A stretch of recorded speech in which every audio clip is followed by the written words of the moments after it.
Greetings and salutations, everyone, and I'm your host, Ivan Francis Wilbanks, back for another episode of Cutting the Strings. So, today we're going to jump straight into it because there's a little word called jealousy. You know, Miss Jealousy, yeah, the one that looks green, but she's actually not green. Yeah, her. So, jealousy, she is a really, really nasty mistress, and she seems to pop up everywhere. Partially because of the fact that jealousy is a human emotion. It's a normal human emotion. But when left unchecked, it can be very, very destructive. And it can be destructive in friendships. It can be destructive in relationships with your friends and family members. It can be destructive in romantic relationships, even, casual sexual relationships, platonic relationships, work relationships, you name it. Jealousy is a destructive mistress in her own right. And after Pride weekend and just kind of, thinking back to everything that happened, because my God, it was a whirlwind. Jealousy really reared her head and showed her ass this weekend. And that's the only thing I can really classify it or clarify it as. So without really getting too deep into the specifics about really what happened with me, I'm just going to talk about the general things about jealousy and kind of just go forward and kind of explaining why she's so destructive and the ways that you can probably try to keep a lookout for her so that way you don't fall victim to Miss Jealousy. Because trust me, jealousy, she nasty work. She nasty work on her own accord, I can tell you that much.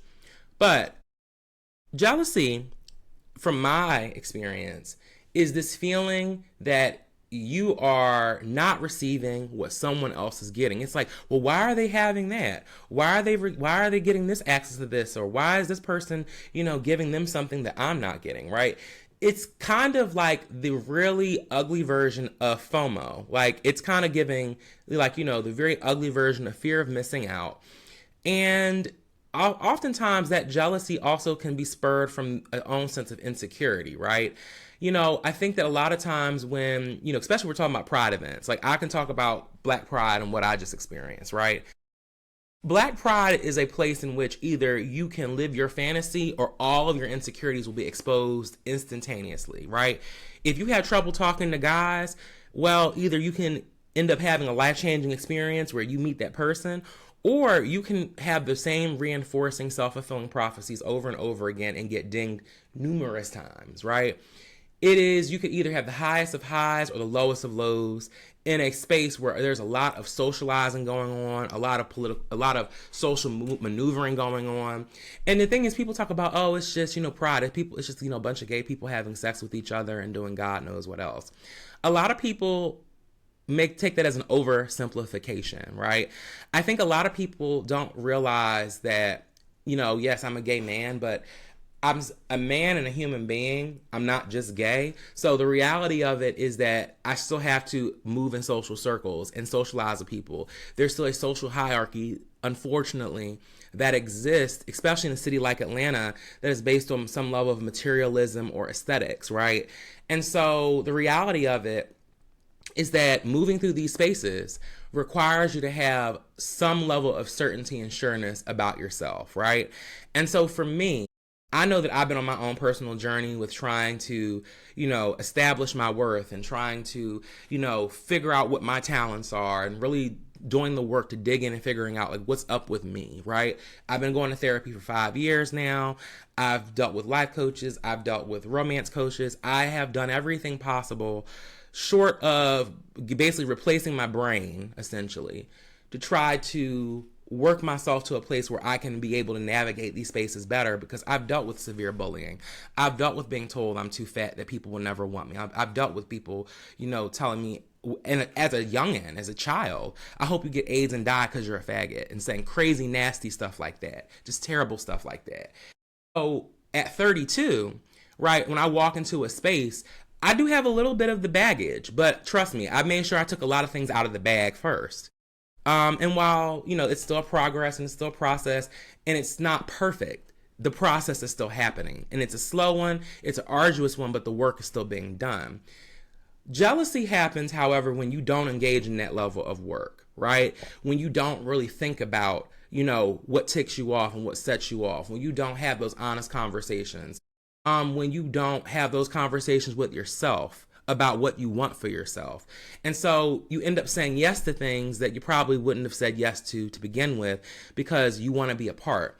And then when things don't go your way, then it's, oh, well, my friend got something I didn't get, or my partner got something that I wanted to get.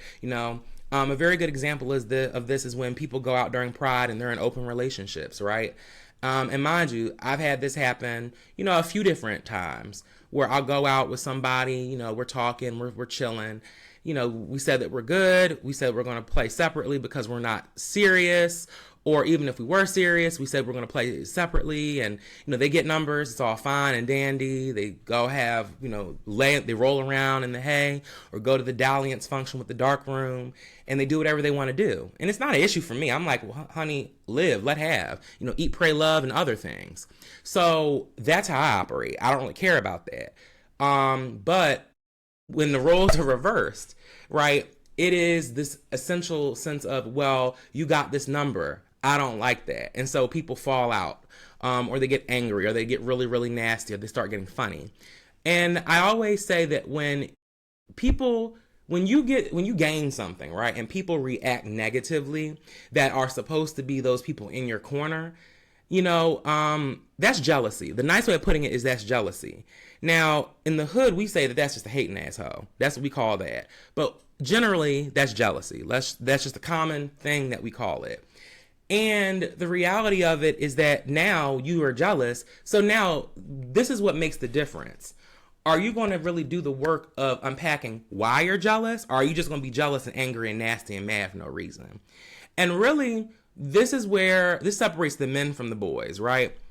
Men who have a sense of emotional intelligence are going to interrogate why they are jealous, right? They're going to engage with that and figure that out a little bit more and unpack that. Like, well, I feel this way, but why? Right? And that denotes that there is a level of emotional maturity that basically goes above and beyond the conflict itself, right? Now, when you have someone that isn't emotionally mature, right, they are not going to unpack that. They're just going to sit steeped in their jealousy and be quiet and just not even try to unpack things for what they are.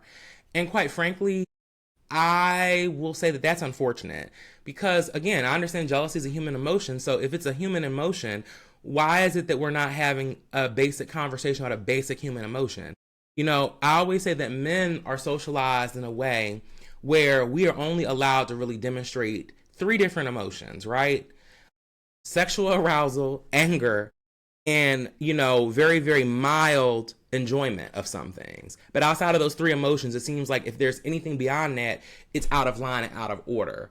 And I think that because a lot of men are socialized with a very limited scope of emotions that we can demonstrate, or we are socialized to believe that we are not allowed to be vulnerable for want of us losing our manhood, it plays out in how we manage jealousy. It plays out in how we have conversations about, how we don't like that someone did something, right? It plays into a lot of those things. And so we don't get the chance to have real conversations early on.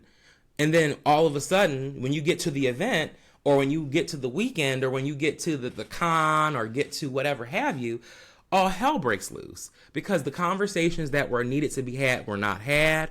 And, this presumption of I got a crystal ball, I'm supposed to know everything, seems to land in the lap of a lot of people. I will tell people from my own experience being in the community since I've been 18, and again, I'm 32 now. I've been to Atlanta Pride for a decade. I've been going for 10 years. For a lot of the younger gay people who may be watching this, please understand that if you are with somebody, even if it's a friend, and y'all have plans to play in the street or do whatever you want to do or have super happy fun time, right? Super happy adult fun time with people. Shout out to Nico Aesthetics. You are going to have to really, really, really interrogate and think to yourself, well, okay, before I walk out in the street and do this thing, if my person who is with me gets the number before I do, how will I feel, right? Or if they get the guy's number that I want, how will I feel, right? Or if they get the Johnson that I'm looking for, how will I feel? And I think that that is something that a lot of people don't do, and they don't really investigate that emotion with enough deepness so that when they end up in spaces where, okay, it's go time and people are getting numbers and figure out who they land with for the night or who they're playing with for the weekend, all of a sudden, all mayhem breaks loose and people are losing friendships and relationships because the conversation they should have had beforehand, they didn't have it. And again, it's unfortunate because all this could have been resolved with a basic conversation. And even if it ends up in resulting in, well, you know what, maybe we just shouldn't do this together. Maybe we should have certain parameters. Again, at least you are able to establish your parameters of how you're going to do the thing before you go out there and do it. And again, that saves and spares you so much trouble. So I wish people, again, took the time. But then it's not even just really what happens before and the during. It also is really important to talk about what happens afterwards. I think a lot of people really don't think about the impact of when something does go left and something happens, right? And you may feel a way or your emotions are high, right? You need to be mindful on how you address things afterwards. Like I can I can take ownership and responsibility for something I did recently. I made the mistake of, after having a issue at a function, the person I was with, when we were outside of the function, before we had gotten to the car, they were visibly upset, and I asked them, hey, what's good with you? And I pulled them off to the side. I tried to get them out of eyeshot of everybody. But I knew I was wrong because I was so busy and focused on, well, what's wrong with you? I'm so focused on, oh, you're acting this way. Why are you acting this way? But I didn't think in the moment, well, wait, we're still outside of the car. We're not in the privacy of the vehicle to have that real conversation. So I'm so focused on trying to make sure the person's all right. Right, but I'm not thinking about, wait a minute, this could be another issue because we're outside in an open space, right? And again, that's because I'm so busy putting priority on, I want to make sure this is addressed quickly so that it doesn't boil over into something else. But it creates another problem of, okay, but you didn't care about my privacy. And I can acknowledge that was a mistake. I made a mistake there. But the response, however, should never be screaming and yelling and causing a scene, right?